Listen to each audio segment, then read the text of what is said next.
Hello. Hello, everybody.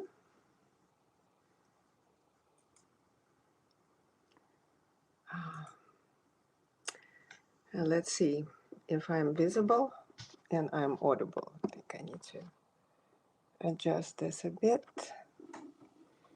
Maybe like this. Okay.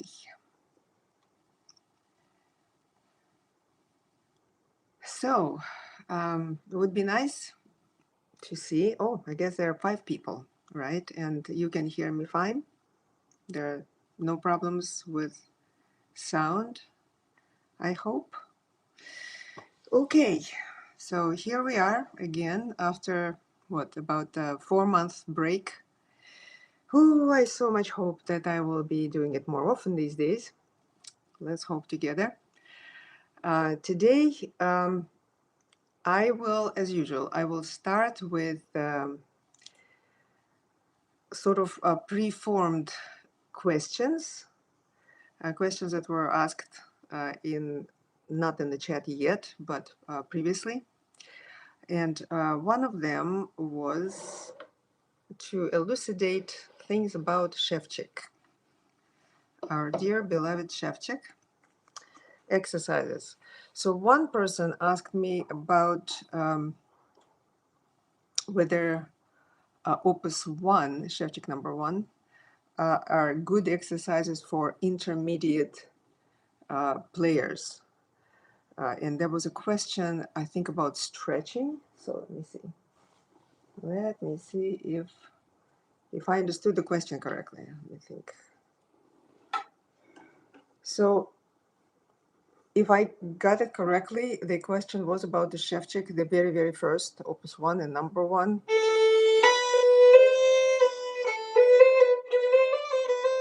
The one that goes like that, and then... So perhaps that what was meant by stretching. And for intermediate people, of course, it's good. Yes. I must say, however, that, well, depending on what the goals are, if the goal is really stretching, then yes, this position is a good one. But if it's also a question of a frame, then I probably will do the same exercise, just make it major. Not in A minor, but in A major, okay, at first. And then go to A minor. Basically,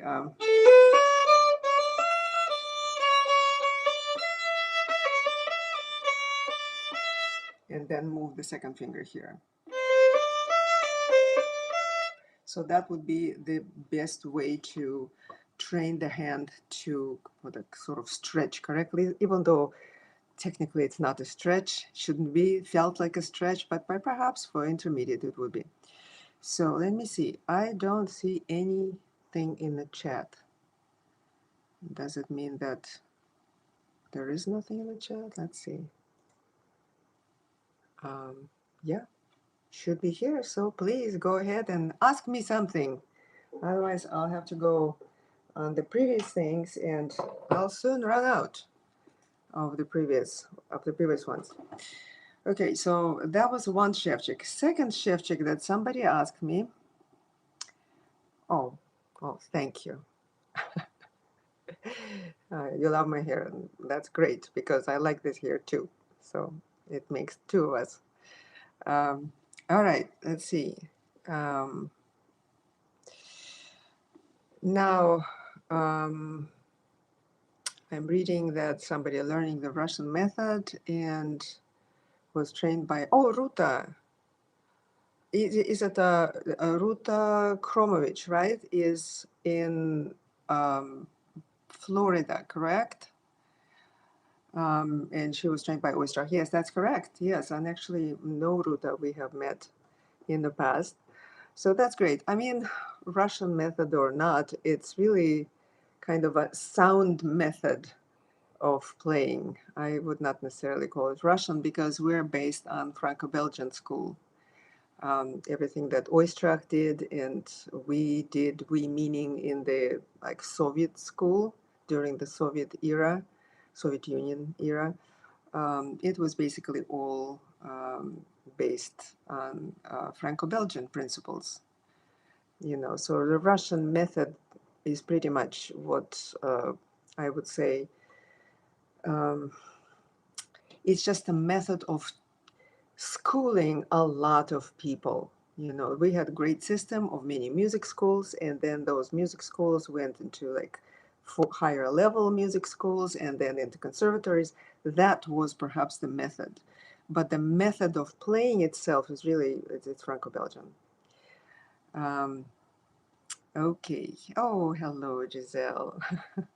Nice to see you. It's very early in India, isn't it? Well, nice to see you here. So now I will go actually to your question, Giselle, that you asked me previously, and that was a Sevcik Opus 3, the 40 variations. That's the bow hand Sevcik exercises, and let me see, and that was variation number 10 that you specifically asked me to show or to demonstrate or elucidate. Okay, so the Opus 3 of Sevcik is theme and variations, many variations. And for those who might be not acquainted with this, the theme itself goes like that.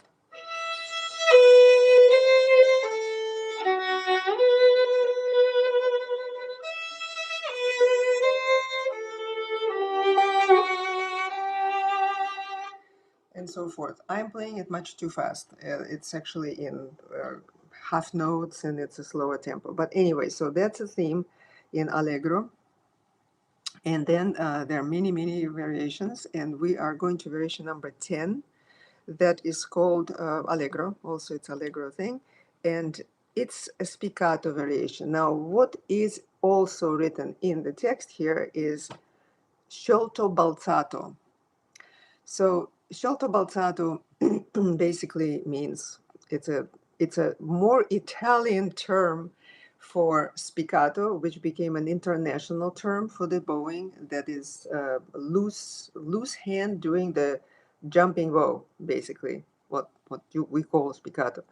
But here it's sciolto balzato, and sciolto, as I understand, emphasizes the fact that the hand here, that one is doing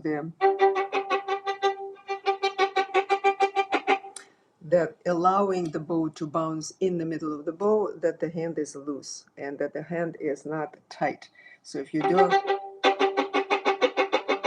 the tighter you are, the worse will be the sound effects also, and just the whole handling, because the spiccato, that type of spiccato, it's a faster spiccato. It's not yet sautille, what we call, right? Spiccato is a kind of slower sautille, or sautille is a fast spiccato. Either way. But pretty much what Sevcik indicates as sciolto balzato in Italian. Okay, so let me see. So we have here.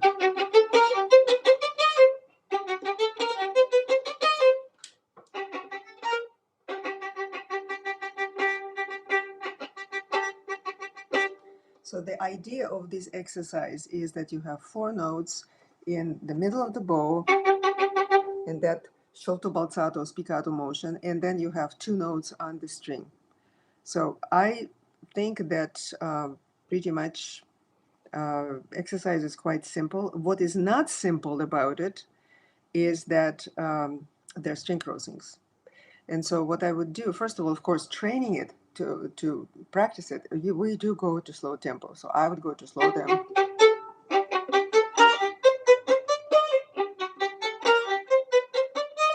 I'm repeating only these 2 bars. Why? Because I have an iPad here. And in order for me to see the notes, I have to have it on, larger print, and therefore it doesn't fit here. So that's how, and I don't remember it, of course, by memory. Anyway, but ideally speaking, your student will know at least the first line by memory, a couple lines, and then will be able to look at the bow if necessary or listen and create these movements. So 4 off and then on, and we do 2 notes on. So if there is anything else that you would like me to clarify, Giselle, please let me know. Yes, that's what you're saying. Coming back to Sevcik, we explain the Sevcik Opus 3 variation 10. So tell me what exactly you would like to know about this variation. Anything that I haven't said that yet. I mean, you know, I also did go and watch a bit of Daniel Kurganov video on the first 20 variations. I didn't see all of it, but I saw some of it, and I think he's doing a good job explaining many of these things. As usual, he's wonderful. So here I would, yeah, I just make sure that you stay close to the string. That's the main thing here. We stay close and not doing too much distance. The distance between the bow in the air and the bow on the string is very small. How small? Well, I mean, I don't know, 1 centimeter perhaps. So it's less than an inch for sure, less than an inch in American measuring system or English. So yeah, we're close to the string, and therefore it's also easy. When you need to go on the string, you're right there. So if it's a little bit of more distance, it becomes harder. Small bow, very small bow for all of that, I think it's fine. It will be fine. So let me see. Now let me go back and look at the printed comments here.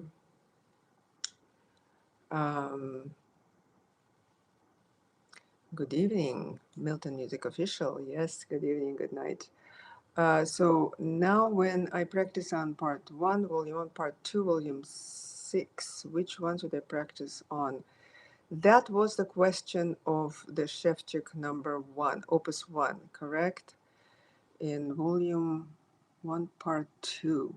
See, I think that I am, let me see. So the first one is book 1.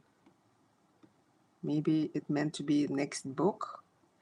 You know, here is the thing that I would go through the exercises of Sevcik, not all of them, but the ones that you feel or physically feel that you need to do to develop your hand. Okay, that's very important because Sevcik wrote so much, and many other people also wrote just so much on the for exercises, for instance, for left hand or for the right hand, whatever. To do them all is just impossible these days. Nobody has that much time to do them all. So I would skip some and I would go by the ones that I feel. I will try them and I will say, oh, that's useful. I feel that I can do better with this one, or I have to develop this one. That's the one I will do. I would not recommend to blindly go by, you have to do this number 1, 3, 5, 6, 7, 8, and then, 11, 12, skip, and then some. Not like this. Choose what you want to do, what you feel like your body needs, your playing body, needs to do.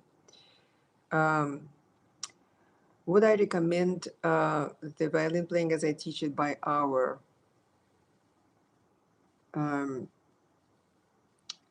Well, yes, it's a good book. It's a good book. Our wrote also this whole method of 8 books, or I think there are 8 of them or 9 even. I can't remember right now. I have them all, but I don't remember the number. It's interesting. The greatest, in my view, in my opinion, the greatest strength of Leopold Auer as a teacher was teaching music, teaching how to approach music, how to approach performance, the depth of musical knowledge that one had to have. Okay, so we know Auer mostly because of his great students such as Heifetz and Zimbalist and others of that time, many others, right? Still, we just mainly know Auer because of them, not the ones that he taught perhaps from the beginning up. So his method, I would not recommend the books too much. I sometimes used certain little exercises from there, but I would not recommend it. I don't think it's it's useful now. The book Violin, as you mentioned, Violin Playing as I Teach It is a good book because it's a short, it's a small one, it's kind of philosophical look at this, yes. Practical book, somebody also asked me to list the books that I consider be important to read about violin. And I can try to do it. I am not really totally prepared right now to list all of them. When I grew up, I didn't read much of, that's not good. I should have read more, probably. But somehow it wasn't, either stress to me, and we didn't even have these kind of books in my house, is my apartment, and my parents both were violinists. So somehow we grew up without reading them, which by now I think was a mistake. So of course it is better to gain knowledge, as much knowledge as you can. So the books that I would recommend, they're not so much, I mean, Hour is a very nice one. Then My Long Life in Music also actually is very useful, by Leopold Auer. Not maybe specifically to playing, but just like for overall knowledge, which is really important for a musician and a violinist as well, of course. So the books that I definitely would recommend are Karl Flesch, his treatises, both, and have been published. Let me see if I brought them to this room. Yes, I haven't. But they've been published by with edition by Eric Rosenblit, if I'm not mistaken. So volume 1 and volume 2. But me at first, no, starting from volume 1. But basically, yes, definitely Karl Flesch, one of the most influential pedagogues who left written words about how he felt about, how he thought about teaching, and so on. Lucien Capet, who was one of teachers of Galamian, Ivan Galamian. I'm not sure if his book has been translated into English. I think it should have been by now, but it exists in French. Also, of course, there was the book by Bayeux, the violin method. Also, of course, it was in French, but that was definitely translated. The problem with that is that, people played violin differently.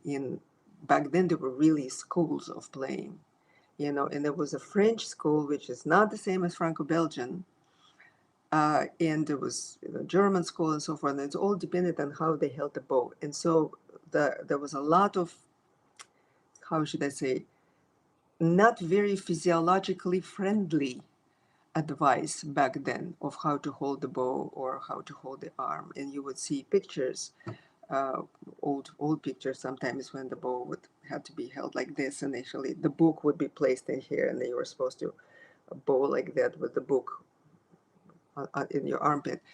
Obviously we're not going to do anything of this sort right now. Right now we're much more ergonomic. We know physiology so much better. The science of movement has evolved tremendously. So the book that I really liked, that I came across when I was still quite new to the United States, and I started reading things in English, it was The Modern Technique of Violin Bowing by Harold Berkeley. Okay, so this book I discovered by sheer chance. I had no idea who Harold Berkeley was. And the thing is that Harold Berkeley did not really leave a lot of printed material, but as I understand, he was obviously a fantastic teacher. So the first edition looked like this, and that's the one that I first encountered. And he calls it the modern technique, and of course it was modern in the beginning of the 20th century. So there are pictures of, or somebody demonstrating for him how the bow hand should look and so forth. He basically argues for what now is kind of called the Russian method, saying that it is superior in tone production. The only thing that I don't agree is like just how high his elbow is, and not his, but the the model who demonstrates how high the elbow is everywhere in here, you know, so it's that one. So not everybody will need to have an elbow like this at all, you know, so it all depends on also how it will be in the middle part of the bow. So this kind of elbow for me is definitely too high. For somebody it would be perfectly fine like this, even though it might be too low for somebody else, you know what I mean? There are variations of height of the elbow, but basic principles of Harold Berkeley in these books were great. And so I just like, oh my God, this is something I can use. I can give this as a printed word to my students. Other books that I would recommend definitely. Well, almost everybody has a Galamian book. You know, his method, right? It's not his method. It's him writing down what he learned from Mostras, first of all. And his first Russian teacher in Russia, in Moscow, was Mostras, Konstantin Mostras. And then he went to Galamian, went to France and studied a short time, actually, really, with Capet, unofficially. So I don't think he was enrolled in Paris Conservatoire or anything like that. But doesn't matter. I mean, he studied with Capet. So here's Mostras, with whom he spent more years, and then Capet. So, and he wrote a book, Galamian, with, of course, with somebody helped him to write this book in terms of English, but it's nevertheless, it's a book everybody should have and definitely read. But then more contemporary volumes that I think are really useful are books by Simon Fisher. And these books are, the first one that came out, I think the first one was called The Basics by Simon Fisher. It looks like this. It's 300 exercises and practice routines for the violin. But later he came up with this one. It's called The Violin Lesson. And I do think that this one is overall more encyclopedic, because what I really liked about it, first of all, Simon Fisher is very, it's very consistent. Some of his terminology is exactly opposite of mine, but just truly coupled terms only. And so if I refer my students to this book, I will always say, okay, so this, he calls it that way, I called it that way, but it's the same idea. But what I like about this, because he basically illuminates one issue and then says, well, this pedagogue felt you can achieve it this way, while this pedagogue felt that you can achieve it that way. Not felt, just achieved it this way or that way, or explained it rather through this means or through that means. So for instance, he does, there's, I'm sure there are things about Galamian and anybody who came before him and parallel and so forth. So he basically gives credit to different ways of achieving a result, a good result. Okay, so I would recommend that one. Also, he came up with another book, experimenting with proportions on the violin. It's called Tone, which I also really like. I think they're more advanced, but nevertheless, for a more advanced player, I would say. But the violin lesson, I think, can be done pretty much on any level. You just have to be really careful. It's a very thick book, big book, but it's worth it. And as I said already, Berkeley.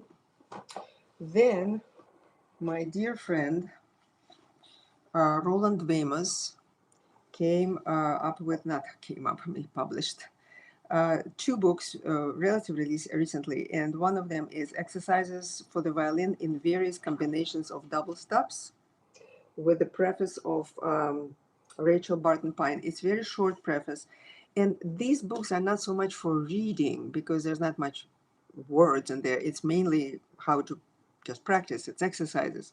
But again, if you're a little more advanced, that's not for beginners, that's for sure. Not beginners, not intermediate. It's a bit higher level. Yeah, I would say upper intermediate, advanced, and professional level. These books are absolutely great exercises for the violin. And then violinist daily warm-ups and scale system. Now this would be Mr. Ramos's scale system. Now this is the thing about scale systems. We think sometimes, and I keep talking about this, we think sometimes that depending on who wrote it, the scales somehow change, like uh, Flesh versus like Weymouth versus Sevcik versus whoever. It's not really true, or Galamin. It's not so. It's just a scale can be practiced many ways. All right. So in one book, you will find that kind of approach, going this way through the various exercises that you can do on a scale. And the other book, there will be another type of exercises in a different order, perhaps, as you can do on a scale and arpeggios and so forth. So all of them eventually achieve the same goal. Okay, I think I've had said enough about this. Let me go on. Um, oh, I'm so pleased that somebody from Jordan is following my channel. Can a person now, here's a question. Um, can a person practice dry exercises without a teacher? Bright bar 1, 3, and 8. Yes. Um, yes, you can practice without a teacher, but you need someone or yourself to be able to give you a feedback. So if you truly don't have any teacher, the best way to do it is to video yourself. Definitely audio record, even when you play exercises, but better even nowadays we have cell phones, video cameras, right? So is to video yourself playing and then observe it and then see what either looks at or sounds less perfect. Not perfect is a bad word, but not as good as you would like it to be. You see? So then, for instance, if you're practicing something that you know on YouTube somebody else is playing, so compare. Compare how this person is playing, compare how you see yourself playing as if from outside. You see what I mean? So you that way you are going to get a feedback and be your own teacher, as we say. Okay. Um, Yes, and somebody tells you that yes, can practice out, but you will need a master class, a good teacher. Yes, absolutely, a good tutor. It's true. Sometimes you can reach out and ask if somebody would watch a little video of you um, and give you feedback. Many people do it these days, and they will give you the fee, for instance, whatever it took them to watch, analyze the video, and send the feedback back to you. So that way, yes, it is like a masterclass, a little bit removed. We do that, of course. What do you think of a Ramos scale book? Ramos? I'm not sure I know what it is. About scales, next question. I started to study again past year using the Russian scales and arpeggio system, but Bushkova teacher, that means me? Oh, okay. It works very fine for me and improve my technique a lot. This, do you mean my scales and arpeggios? Did I even publish anything? Well, I did. I mean, a couple of them, but not really many.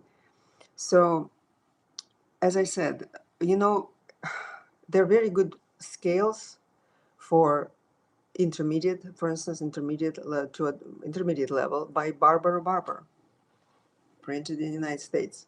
They're 3-octave scales, but so of course are flash scales. So they're 3-octave scales. So if you want a 4-octave scale, then I would go for Gilels, and I believe the Gilels is out of print. Her daily exercises or whatever it is called in translation, but it's all scales, and that's what I use with my students. Maybe that's what I have out there. I forgot. So anyway, for 4-octave scales, yeah, she, I think, is the only one, except maybe Mr. Venus already also published them. Let me check for a second, because I just got a book without even looking. But it is very possible that he gives 4-octave scales. What I also like about his book, and the same about Gilel's book, is that, oh, I see, yes. No, his is 3 octaves in G. It's three octaves. Okay, so 4-octave scales, my go-to is Elizabeth Gilels. Yeah. Okay, let me see. Do you recommend any exercises for relaxing the left arm? Your shoulder gets sore and my wrist locks up somewhat after 10 minutes of continuous playing. Shoulder getting sore is a good question. In which part? Your shoulder, I would assume left shoulder, right? So, since it's left arm. So shoulder there gets sore, there, on this side, which type of shoulder gets sore? That will be number one question. Even though, honestly, so basically, if it gets sore somewhere in this area, it means that you're most likely raising it and not letting it relax. And it should not be raised and staying in the raised position. No, that's at all no. Sometimes it's a question of fitting the chin rest and shoulder rest. If you're playing with shoulder rest, if you're playing without shoulder rest and you're supporting violin like right here, you know, like this, without shoulder rest, we rest violin on the collarbone right here, and then we support it here. So that can get sore for sure, just because there's some support there, and of course the neck also supports it. But no, nobody should be raising shoulder and keeping it there. So that's number one. Okay. If you're playing with a shoulder rest and it still gets that way, it means that your shoulder rest most likely isn't fitting properly to your chin rest, or vice versa, or both. And that's a question of setup, finding a good setup that works. So next one, 10 minutes continuous playing. You should really kind of do only continuous playing if 10 minutes if you have a piece that lasts 10 minutes, because normally we always have breaks. We always have more breaks. And if you have soreness already right now, definitely you should not be playing anything more than 3 minutes at length. You know, just you play something, and then you just make sure that you rest. Just move it. You know, so that is how to deal with the problem when it's here. Let me see. Let me back. And your wrist locks up somewhat. And again, it depends on how what's going on with that shoulder, whether you're raising it or not. I think that's a big issue. Wrist locking up by itself, again, probably squeezing, but this is not, they're not necessarily related problems, by the way. It could be just like overall tension, and that's how we fix it. It's not on exercises. It's mind control over this region and constantly sending a signal. Let go, let go, let go, whatever you're playing. Of course, don't play things that are too hard. That's for sure. You need to start with, do some easier stuff, making sure that you can control that area and that doesn't get tense to begin with. You see, it's not the exercise, it's not the notes, it's the function of the body. Regarding vibrato, when to start it on the first note and when to delay it. You mean when to start it right away when the bow starts playing the note, correct? You know, so in other words, versus, right? In my opinion, never delay the vibrato. Plain and simple. The delay vibrato can be only done by very high level players in a very high level pieces. It's a choice, stylistic choice, and our students are not on that level. So vibrato has to be starting always with the very beginning of the note. That's how, by the way, Russian school was. If we talk about Russian school, and not even a Russian school, it's a good playing school. It's a good technique school. Vibrato should start together with the bow. Bow starts playing the note, vibrato starts if the note is long or longer. Of course, if you're playing 16 notes, we are not vibrating those. So, next question. I'm taking classes for almost 7 months now. My teacher also says the same video recording thing. I'm planning to not continue for some time after 1 year and do the video recording. Well, yeah, you should try. Those videos are in her channel. Oh, thank you. That's about me, right?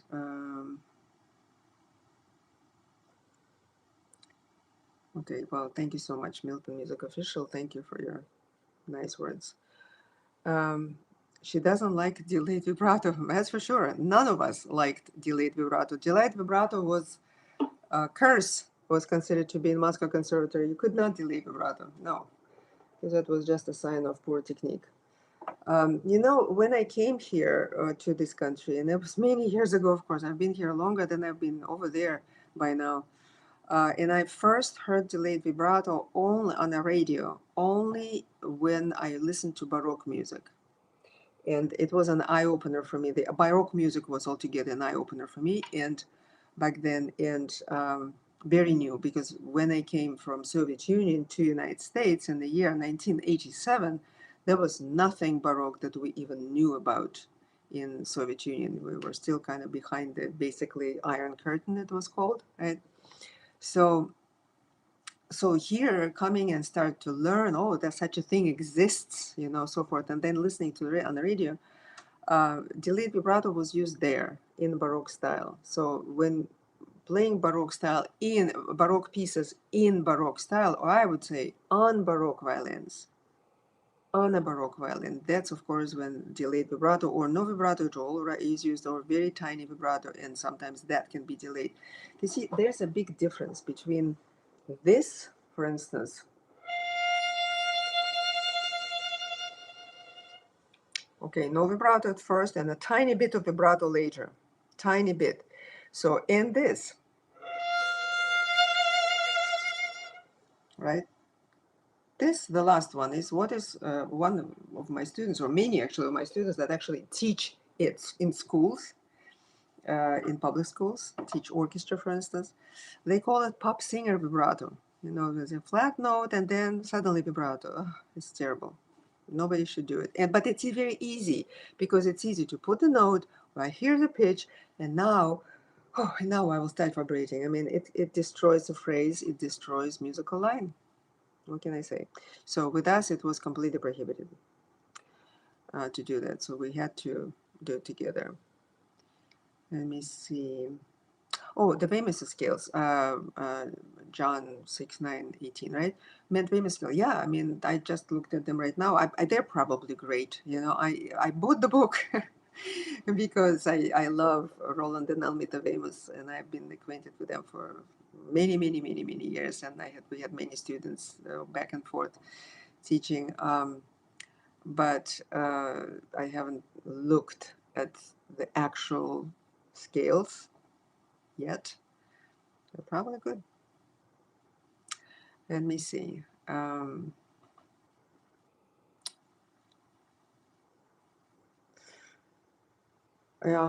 book Roland Wemus. Oh, I see. Yeah, and then the Milton Music Official says the student who played the full scale arpeggios. Yeah, that's basically it's like what Elizabeth Gills basically wrote to that sort of scale. But the bowings the girl is using in the video, the bowings are just a set of bowings, and I think yes, I did publish that thing. It's available, right? But again, it could be more bowings or could be fewer bowings, and they don't necessarily have to be done on 4-octave scales. They can be done on 2-octave scales, also great, on 3-octave scales. The same G major could be done in 2 octaves, much simpler, no shifts. 3 octaves, much simpler, fewer shifts, and or 4-octave. Yeah, and it's just she was trained to do this in Russia. And so that's what we demonstrated there. But it's not, honestly, not to say that everybody in Russia would be performing scales that way, the whole routine. No. It was just, it was in the video, it's at the fullest version that it has ever been done. Okay, I'm currently left-handed and my right hand is weak with the bow. What's your advice? Weak with the bow. Yes, that is a problem for many left-handers. It's true. So the bow actually is harder to control than the left hand, even though it looks the opposite because left hand is so fast and bow kind of is like, well, there's not much to it. Bow hand and stick and go. But in fact, it is very hard. So yes, left-handed people have to spend much more attention on the bow and practice bow just basically more and more diligently until it gets into the arm, into the hand. Yes, so good luck with that. I had many left-handed players, and the ones that were consistent and perseverant um, achieved great results. So just yeah, but it's harder. Hello, Julia. My teacher is overly reliant on the metronome. I'm finding it interferes with my interpretation of music sometimes. Can address the pros and cons of using metronome. Well, okay. Uh,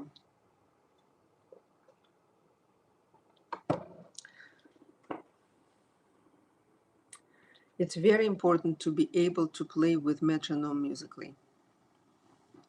Okay, so it's actually a technique. So I don't know how the teacher is over reliant on metronome. Maybe I cannot tell. I've never seen the teacher. I've never seen you. I don't know what the problem might be.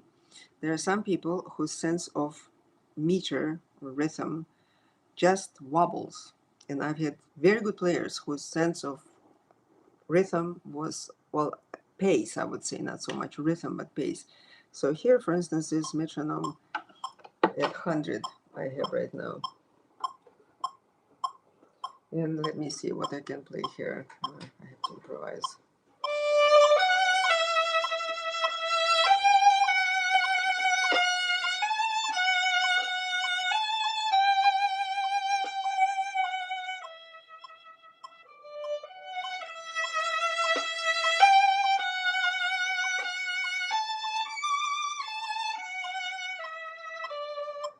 So right now, I don't know if you could hear that metronome still beeping there because when I'm playing, of course, it probably disappears. And this was, I don't know, I just improvised a very silly little tune. I don't know how it sounded to you, but to me it sounded rather, musical enough for this very simple, nothing kind of a phrase, because there was a climax and it was back from it and so forth.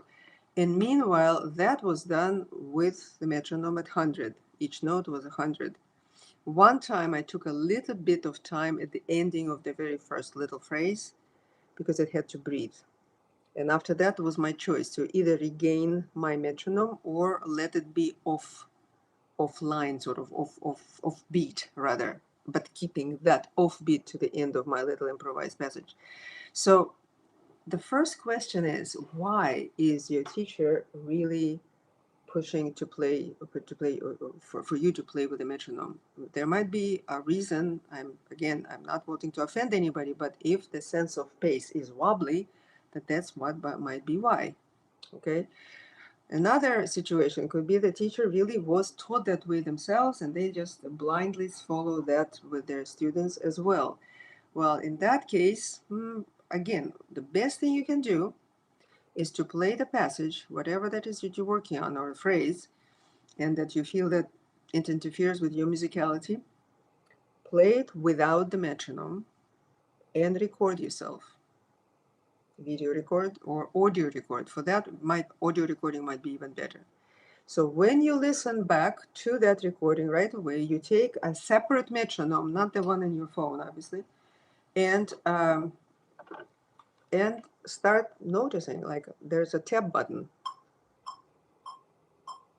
and you go with your own playing and see what's happening in there. It is staying steady, well, like minus plus minus 1 or 2, that's fine. Or you can just find your tempo and then let it just beat by itself and see how much you deviate from it. Okay, if you are deviating really little, and meanwhile, and you can express yourself, then perhaps maybe your teacher is just going by the book, so to speak, by protocol, that you have to practice metronome all the time. I don't think so. one does not need to practice with metronome all the time, but we have to check where we are with metronome a lot. I started doing a lot more of it in this country, in the United States of America, because in Russia, we kind of, it was not as, um, not as important. It was not stressed, in my opinion now, it was not stressed enough. But of course, it's also because I now prepare so many of my students for the orchestral auditions.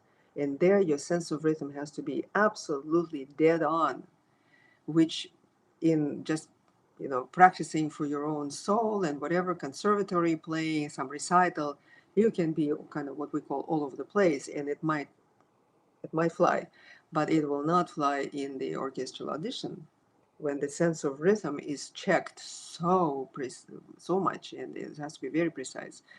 So I love personal. I love metronome. And practicing with metronome makes me freer because then I know exactly how to play with it or with it internally, which by the way is a very big difference. When you're playing with a metronome, you might be completely 100% with it. The moment you play without metronome, you might be what we call all over the place. That also is a fact, and that's because different parts of the brain manage playing with the external input and then only on internal input. Completely different areas of the brain work. Okay, so it could be that, and that third possibility, that you practice with metronome, diligently do it, and then you play without, and meanwhile nothing stays. So then that thing needs to be addressed. Again, the best way to address it is to record yourself and to see what's really going on. Checking with metronome yourself after you have recorded. I hope it is helpful. Is there a book that strengthens the right hand with the bows? I mean the Sevcik Opus 3, the 40 Variations. I love this book, and so and I give it to my students. Just let me see. So the 40 Variations, you know, the exercises starting from the first variation here. You know, that stroke that we by now are called, I also start calling collé, even though it's not exactly true collé. I don't like true collé. Those who know me already know that too. But I call this one collé. So it's when you start on the string and when you end off the string. You know, you pick the bow up. It's a movement of the wrist slightly. It's a movement here of the arm if the movement is larger. And it's just movement of the wrist and fingers catching the bow at the end and holding it, you know, so holding it above the strings, very close to the string. So this is on the string, this is off the string, on, off. You see, the difference is tiny, but it is a big difference because I'm holding the whole weight of the bow right now. So this first one I would do, of course, really slowly at first.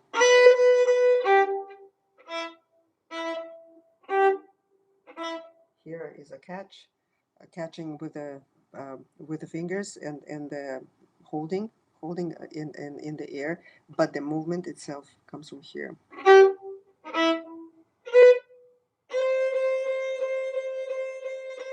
And this is just a relaxed, natural movement for basically the connected détachés, we call it, at the frog, and on the string completely and being very loose in the wrist, so the wrist is not stuck. Okay, but that's not a finger movement. Fingers are moving reciprocally there. So that is a great one. There is to start with number one and then getting it faster, so it goes into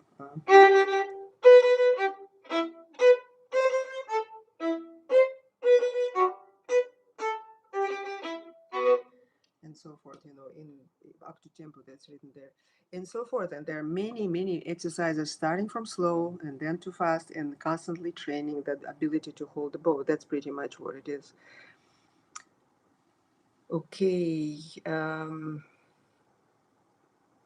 Pathology and rest help for me. Yes, that's very true. What method should I use in practicing third position? Method? I would say just go to third position and play there. Use Wolfart etudes, use find sit, S-I-T-T, etudes in third position. Find other books that have etudes, or if you're really advanced, more advanced, let's see, let's go to Campagnoli, Divertimenti by Campagnoli. Campagnoli is spelled C-A-M-P-A, G-N-O-L-I, Campagnoli. So he wrote 7 divertimenti. Each divertimento is in the same position, first in first, second in second, third in third. And they're quite difficult pieces, actually, without shifts. And then, of course, there are etudes by Kreutzer. That's higher level, like Campagnoli, Kreutzer, you know. Or before it's Wolfhard and Sit. Method, there's no method, just being there and playing there. Let me see. I think I answered this question. What method should I use in practicing third position? So I think I answered that question. Okay.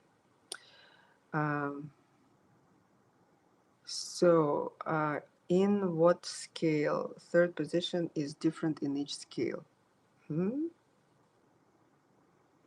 Third position is different from each scale? No, I think not. Okay, listen, let's talk about positions quickly. Do you know that there are violinists in this world, and very good ones, that don't think in positions at all? They don't even know positions. They just go by notes, and fingers are landing on those notes. That's true. So positions were invented by really good violinists of the past to teach some students faster, you know, to map the violin, okay?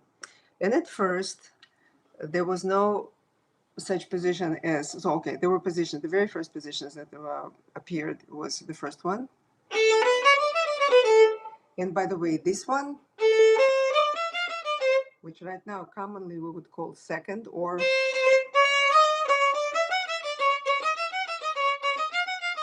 you know, if you think C sharp, right, it's also second position, right? So we can call it high second or low second, right? But meanwhile, back then, it was still first position. So first position was from here and to the F sharp. So in a 1-5, okay, if you will. So that was all first position. Now, second position was what we call now third position. Now, if we're in third position, start in a D major, let's say, like, right, and the key.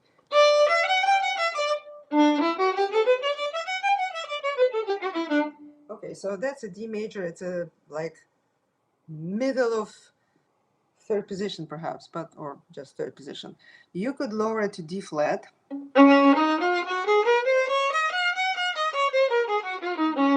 As far as I'm concerned, it's the same third position, only now D flat. This is D natural. D sharp major doesn't exist, but it could theoretically, and I would still consider it to be the third position if I think that the D is the whichever D flat, natural, or even sharp. If it's a second finger in my head, it will be third position. However, in the past, that was second position. And this, which is E flat or E natural, was also considered to be second position. And then third position was what we call now fifth position. See? So it all depends on what method you use to map the violin in your mind.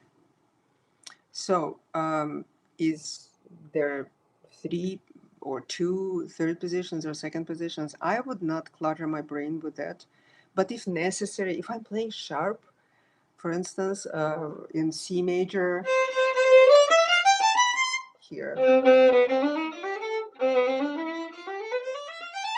Okay, I'm playing C major scale in second position, what we call now second position, right? And if I am sharp somehow, I would think, okay, it's a low second. Just to move myself slightly lower. It's a mental map. Remember, every position is a mental map. What you want it to be, that's what it is. And then you memorize where your hand is, where your thumb is, and how close you are to the violin body. And in case of higher positions, when you start coming out here, you know exactly in which position you will be, how much. For instance, my third, in what we now normally call third position these days, we will be right there in third position. But in fourth, some people stay exactly the same way. In other words, they touch the neck here. Some people, including myself, I actually will be a little bit off, slightly off, tiny bit, a little bit of air. That's my fourth position. It's comfortable for me. Fifth position, it's always going to be slightly off. So we will start moving around the violin and expanding up. Okay. So, but in a precise position for you, where you are in your fourth, fifth, sixth, seventh, and so on. And I would not ever count above the seventh. Okay, eighth maybe, but not. I usually don't. Too much count. So, but yeah, I do know my feel though, very precisely. So maybe that question about maybe that question about position, method, maybe that's actually a good, I mean, it's a good question. Every question is a good question. But maybe that's what you mean, where you would be touching, for instance, touching the wood here on this part of the hand or not. So sometimes I play in the third position and I would not be touching the wood here. There will be a tiny bit of gap, and sometimes I would allow my hand to come for exactly the same notes, depending on how I feel, what I'm doing in there, whether I'm going up or whether I came there and I will be there for a while. It would kind of, some for me sometimes would change whether I would touch or, I mean, I can always touch. And when I was originally learning when I was little, we were told to, in third position, to always come and touch the wood. But it's important not to have the thumb back, because if your thumb is back and meanwhile you do this, then you see what happens with the hand here? That's not a good idea. Let me remove my watch right now. I don't need my watch really. So that's not a good idea. Okay, that makes it very bent and not physiologically sound. So the thumb should be exactly where it grows. That in that case you might be touching here or you might not be touching, but you are not going either this way because the thumb is backward or that way because you start what I call poking out with the wrist. So this is a wrong way in the third position. Okay, and this one is also a wrong way because the thumb is much back. So this will be the physiologically best way to put your thumb where it grows and the first finger goes slightly back. So okay, 4-octave scales. Now you're starting number 2. Which exercises can I do as preparatory for Vinyavsky number 2? Well, actually, for Vinyavsky number 2, you need to be playing a lot of Kreutzer etudes and further Kreutzer, you know, in the second half of Kreutzer. Some road. Russians used to say it rode. In Russian, it's rode, but in every other language, including French, of course, and English, it's a road. So basically that, and plus, yeah, scales, many other scales, double stops, scales and double stops, etudes and double stops. So the teacher is very orchestral. Well, here you go. The people have very high bar, orchestral people. They have much better sense of rhythm than just those who play recitals.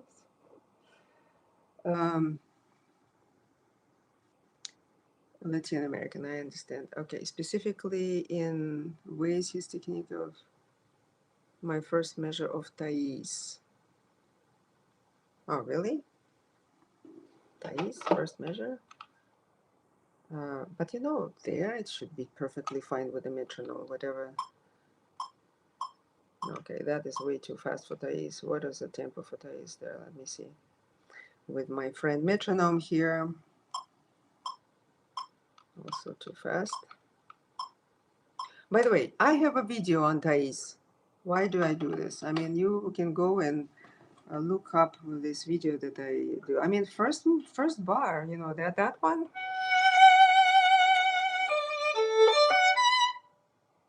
One, two, three, four.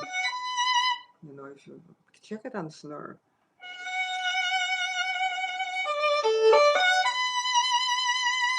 You don't want to do anything special in the very first bar of that. That's for sure. Maybe you're waiting there, you know. I don't know, but yeah, first bar should be with metronome just fine. The first measure, and actually a lot of measures of Thais. I mean, it's written in such a way that it just flows. It doesn't need uh, any wait time or rush. I mean, there are moments, but not in the beginning, you know. I like the metronome apps that gradually start to drop out every third beat and every second. That's exactly that. Correct. These apps specifically are already following the knowledge, the scientific knowledge that different centers of the brain deal with the external and internal pace. Correct. Would you be able to give a YouTube recording masterclass on all 40 variations on Sevcik Opus 3?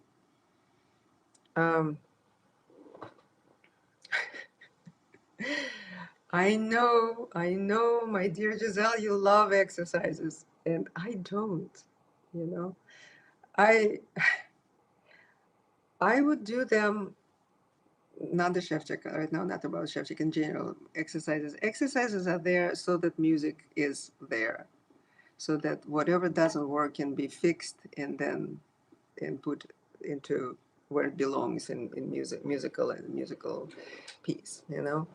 So I don't love playing exercises, really not. So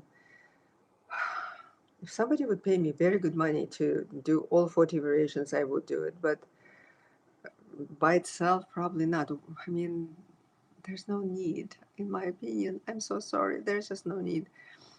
Plus, I looked a little bit. Okay, so let me just let me look. I mean, I have this right here on my iPad. So as I looked a little bit, so variation, for instance, variation 20, variation 19 gives basically a glimpse of what variation 20 is, and I guess that was covered by Daniel, correct? And then we have 21, you know, so some of staccato. Okay, fine. Variation 22 is all again scelto balzato, but there was already scelto balzato before. So this is basically, he sort of, I think, resets with the number 22 and then gives different ways of doing different bowings on the same tune, the same notes, sort of what we do with Kreutzer number 2, only a little bit more awkward, a little bit higher level. So for instance, I would not teach this kind of stuff to my beginners or intermediates even. I mean, well, intermediates maybe. So in other words, what I see later on, it's more, it's a repeat of what was already done, just a little bit harder. With a little bit harder music, notes, you know, situations of string crossings, for instance, okay? So, but honestly, there's so much repertoire that you can also get these things done on a repertoire, and it's much more fulfilling because it will be the piano part and it will be this and just more interest, and a lot more music that you can cover rather than sitting and doing the same kind of ideas on these exercises. Variation 27, I mean, there are very interesting etudes, mazas, really, that melodic and the whole piece, basically. I would probably do that one, actually, if it were up to me. You know, to choose between Sevcik and mazas, I would choose mazas in this particular case.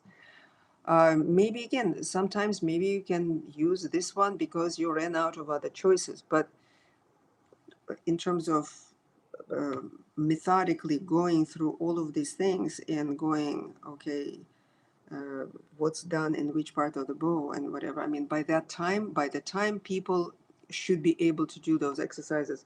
They're playing some pieces that require these kind of skills, and maybe then I would choose one and go there and strengthen that skill on the music outside of the piece. That's part.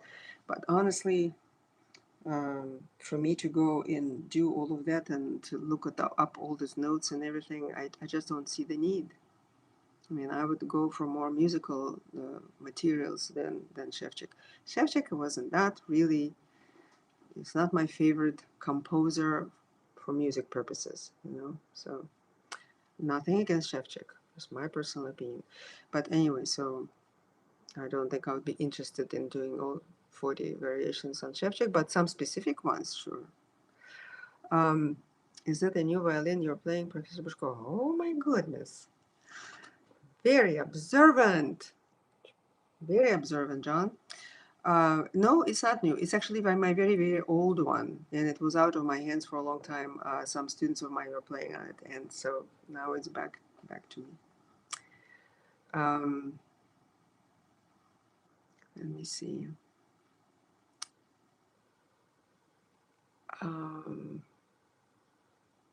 Let me see. Just a second. It skipped. It skipped. It skipped, and now I'm trying to regain it. You should try the Wolford. Yes, thank you so much, Wolford. Great. I see you wearing a wristwatch. I was talking about to play without. Yes, yes, yes. And I actually took it off, right? Yeah, I usually play without it. I mean, I do have it on for timed things like this, you know, because it's timed performance-wise. Never. In performance, it shouldn't be on the wrist. You know, when I practice a lot, which lately it doesn't happen, but used to obviously, yeah, I wouldn't want anything constricting either here or there. Although right now nothing is constricting because no band is tight enough to constrict me. It's just a matter of not looking. It just looks distracting. I understand for performances, yes. Let me see.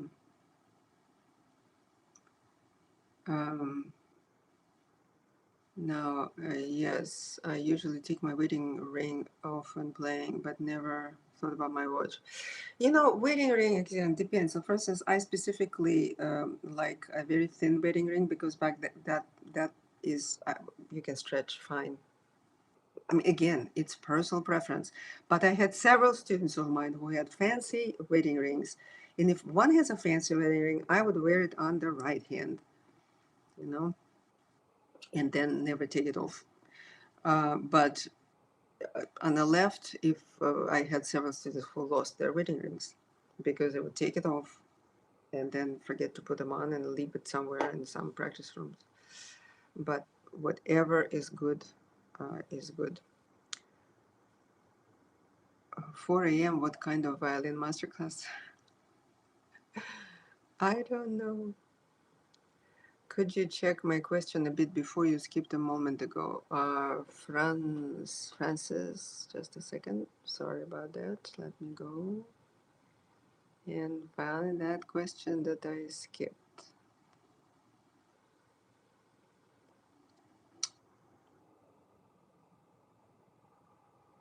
And do you remember a student from Taiwan called Lawrence Lee?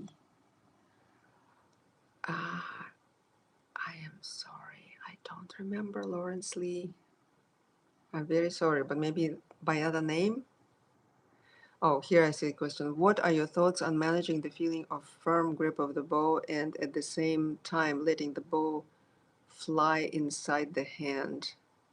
I don't know if I am making myself clear. I think I do. I think I understand. Firm grip of the bow. You know what? Honestly, I don't like the idea of firm grip in English, at least. You know, the firm grip means this. I mean, when I really grip, you know. I don't like it for my hand because in my hand, in my perception, it goes to clenching. It goes to tightening. Okay, there's some people for whom firm grip will not mean it. it will not translate into, you know, that squeezing of some sort. And then firm grip is fine. Firm when it's going to be firm. It's just it cannot be loose like this, you know, that fingers are really not doing anything, not doing any holding. That pinky has to be doing the holding, of course, right? Pinky has to be doing the holding. This muscle here has to be developed enough to be able to hold the bow without, you know, without other fingers, correct? So that is absolutely sure. So that might, for some people, translate into firm grip. For me, it doesn't. For me, so the looseness is here on the string, of course. If we're off string, there's no looseness in the wrist. It's not possible and it shouldn't be there. Looseness is not there, but tightness is not there either. In that regard, I think it's good that I'm so skinny that you can see that this is going to be tight and this is not tight, but just whatever needs to work, like the fourth is working right now, so you can see it right there also, right? This muscle and that one. But if I'm on string, you see this relaxed right now? Right now, I'm holding. And right now, this is all loose because I'm on string. So this looseness is when I call sometimes wishy-washy thing. Allows me to do really nice bow changes. Does everybody do it this way? Not necessarily. Some people may have a bit more of the grip or hold. I like to call it hold more. So the feeling of firm grip of the bow, I do not go for it at all, a firm grip. I just go for, not grip, you know, hold of comfortable and supple hold. For me, those are the words. Supple, something that also can be springy, and supple hold of the bow, and looseness, fly inside the hand. You know, that's probably what it is when the bow flies inside the head. By the way, there's an exercise that I sometimes give. Now I need to see where am I. Now here. Let me see. You know, that's when the bow wants to fly out of my hand completely, right? So,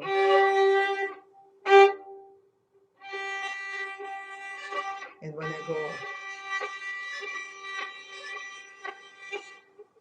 they're related. They're cousins, these movements, not sibling, not direct brother and sister, but cousins they are. Yeah, so this is in my understanding. I hope that's clear. So again, I'm very sorry about Lawrence Lee. So many great Russian violinists came from the Soviet era. Oh my goodness.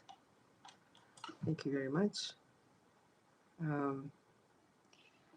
So I'm not very good at, anyway, thank you for your donation. I really appreciate it. So many great Russian violinists came from the Soviet era. I got to study with one. So glad for that. Me too. Me too. Many good people. Many good people. Sounds like it could help me. Right, okay. Right, so my teacher also has me slur. Again, I did miss a few comments, I think. And back now I'm reading them. To slur in the scale 5 and 7 and 9. Yeah, that's Mostra's. That's the Mostra's.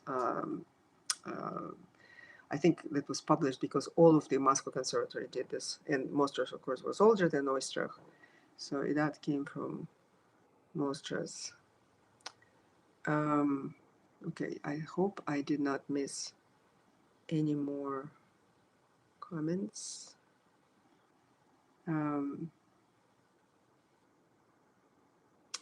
Let me see. Now I'm worried about missing some more comments. Oh, Guillermo. Hi. Guillermo is my very dear student, former student, of course. Oh, thank you, Rex. Looking forward to seeing Peter and you very soon. So very soon I will start teaching at ISMI, ISMI, we call it ISMI. It's ISMI, and it's International Summer Music Institute here on the campus of University of North Texas, where I'm teaching as a resident teacher, as a professor. Yeah, and we have this summer session for 8 days this year, and it's very intensive. So it's at least 3 private lessons. Sometimes can be arranged in more than 3. And chamber music, if one chooses, and orchestra, if one chooses chamber orchestra or jazz lessons, and different combinations. So yeah, it's a very good outfit. And so it's a good opportunity for some people who want to have intensive lessons with me next summer. This one is already full, of course, but next summer, yeah, it will take place sometime in the hot summer months in hot Texas, but it's very well air conditioned. So come on over if you want to. Okay, if your students use their shoulder, yes, I mean I agree with Milton Music Official.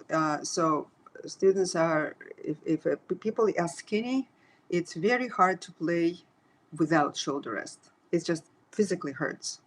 So when I played without shoulder rest, and I did because I wanted to, I was trained with one, then I decided to learn to play without one. So I did for 1 year play completely without one. I had to use some kind of a something in here on that bone because otherwise it just really hurts.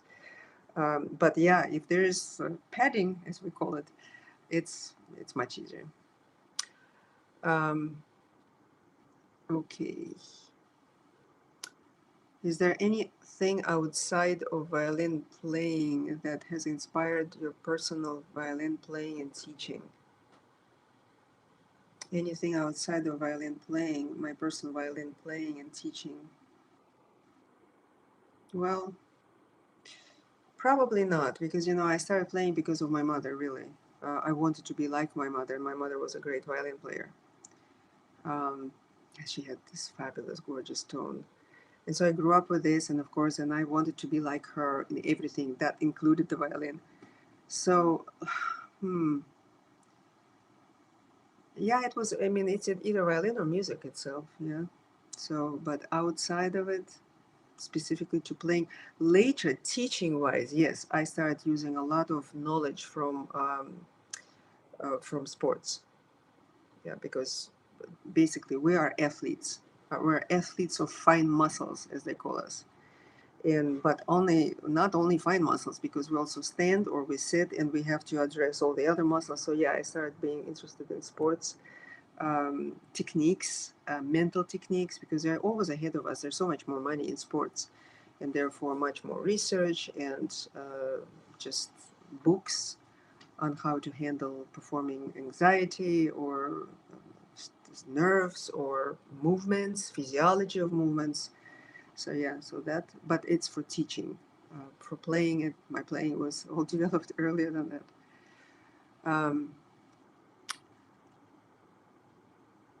Yeah, I see. I'm an exercise freak, but somehow it works well on Indian students. Whatever works. That's what I always say. Whatever works. Some people just love exercises and they do extremely well playing a lot of them. I'm just not one of them. So that's all I'm saying is specifically whether I want to put time in producing Opus 3. But yeah. So let's see. Is there anything outside of violin playing? Yes, I'm also. Oh, thank you. Are you taking any new students by video occasionally?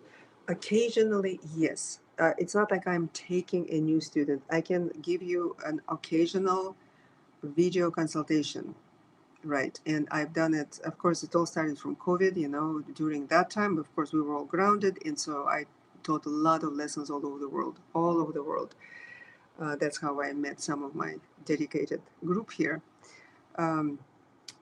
But once in a while, somebody would send me a question, can I send you a video of this, or this or that, can you look at it and let me know? Yes, I have this opportunity. When I have time, when I have an opportunity, I can do it. So contact me by email.